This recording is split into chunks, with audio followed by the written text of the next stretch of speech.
Chair پر میں بیٹھا ہوا ہوں، تو میرے جو 7 بندے وہ گئے تھے باہر سے لے کر ان کا چیکنگ کے لیے، وہ اندر چلے گئے، مجھے باہر بٹھا گئے۔ تو عورت آئی تو اس نے اس طرح 2 بار دیکھا تو کہنے لگی ان کو کون لایا ہے؟ تو وہ کہنے لگے ہم لائے۔ انہوں نے کہا تمہیں اور بندہ کوئی نہیں نظر آیا؟ ایسے وہ گرم ہوئی، قریب تھا کہ ان کا گریبان کو پکڑ لیتی۔ تو میں نے کہا بچی بیٹی یہ تو میں حضور کی ناموس کے لیے آیا ہوں یہاں۔ تو میں نے پولیس والوں کو کہا، میں نے کہا جلدی مجھے اندر لے جاؤ ورنہ یہ عورت تو میں مارے گی۔ اب سمجھ آ جائے نا تو پولیس کی وردی پہنے ہوئے بھی سمجھ آ جاتی ہے۔ کیوں جی؟ مجھ سے ایک لفظ بھی نہ پڑھا ہو تو پھر بھی سمجھ آ جاتی ہے، اور سمجھ نہ آئے تو دورہ حدیث تک پڑھنے کے بعد بھی استاد سمجھ نہیں آتی۔ یہ تو اپنی اپنی قسمت کی بات ہے نا جناب۔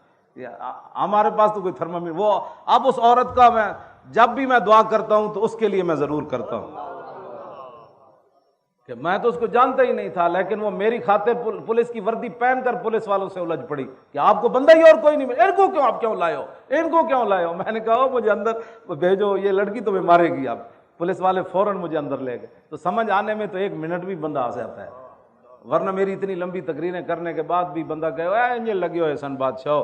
تو اچھا ہوا میں جیلوں میں گیا، گھسیٹا گیا۔ ان کو پتہ ہے کہ جب ظالم اپنے ظلم پر اتر آتا ہے نا، ظالم ظالم ہی ہوتا ہے۔ ہاں جی، وہ تاریخ طبری میں امام علی مقام کا خطبہ موجود ہے، آپ محرم میں وہ پورا پڑھ کے سنائیں کہ امام علی مقام کیوں آئے۔ تو جب آدمی ظلم پر اتر آتا ہے نا تو امام علی مقام نے ان کو فرمایا جانتے ہو میں حسین ابن علی ہوں؟ تو جب ظلم پر اتر آتا ہے تو وہ کہنے لگے ہم تو آپ کو جانتے ہی نہیں ہیں، آپ کون؟ ظالم تو ظالم ہی ہوتا ہے نا، وہ تو حسین کو بھی نہیں پہچانتا جن کی شکل و صورت بھی رسول اللہ جیسی تھی۔ ہاں جی، نہیں کرتے، ہاں ظالم ظالم ہی ہوتے۔ تو وہ اچھا ہوا مجھے میرے ساتھ جیلوں میں ظلم ہوا، پھر میرے گھر برباد کیا، پھر گھر سے مجھے گھسیٹا، پھر اٹھا کر مجھے گاڑی میں پھینکا جیسے بوری پھینکی جاتی ہے۔ تو پھر یہ تو شکر کرے خدا کا، اگر یہ ہمارے ساتھ ظلم نہ ہوتے تو یہ تاریخ آگے کیسے بڑھتی؟ تو پھر اللہ تعالیٰ ان اللہ مع الصابرین نہیں ہے، ہم روئے نہیں نا۔ وَلَنَبْلُوَنَّكُمْ یہ آیت ہمارے لیے اتری ہے نا، کم سے مراد آپ اور میں ہی تو ہے، اسے ٹرمپ مراد تھوڑا ہے، اسے مودی تھوڑا مراد ہے۔ وَلَنَبْلُوَنَّكُمْ سے کم سے کون مراد ہے؟ آپ اور میں۔ وَلَنَبْلُوَنَّكُمْ بِشَيْءٍ مِّنَ الْخَوْفِ وَالْجُوعِ وَنَقْصٍ مِّنَ الْأَمْوَالِ وَالْأَنفُسِ وَالثَّمَرَاتِ، ان ساری چیزوں کی آزمائش آپ سے بھی ہونی ہے اور مجھ سے بھی ہونی ہے۔ جب یہ آزمائش ہو جائے گی تو پھر آگے کیا ہوگا؟ وَبَشِّرِ الصَّابِرِينَ الَّذِينَ إِذَا أَصَابَتْهُمْ مُصِيبَةٌ قَالُوا إِنَّا لِلَّهِ وَإِنَّا إِلَيْهِ رَاجِعُونَ۔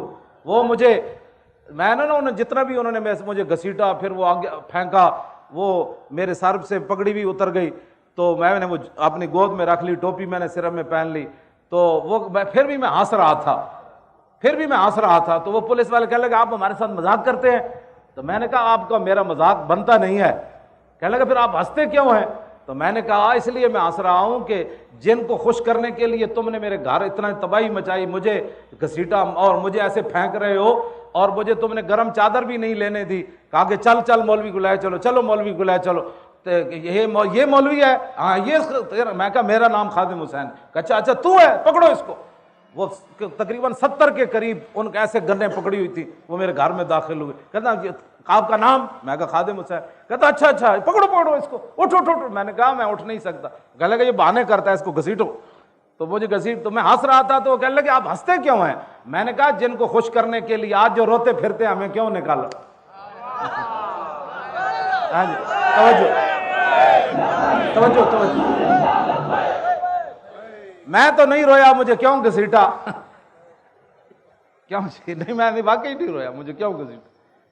اس لیے میں نے ان کو کہا کہ جن کو خوش کرنے کے لیے تم نے یہ ظلم کیا ہے نا، وہ تمہیں دیکھ نہیں رہے، وہ تو اپنے گھروں میں سوئے ہوئے ہیں، لیکن جن کی خاطر میں گھسیٹا گیا وہ مجھے دیکھ رہے ہیں۔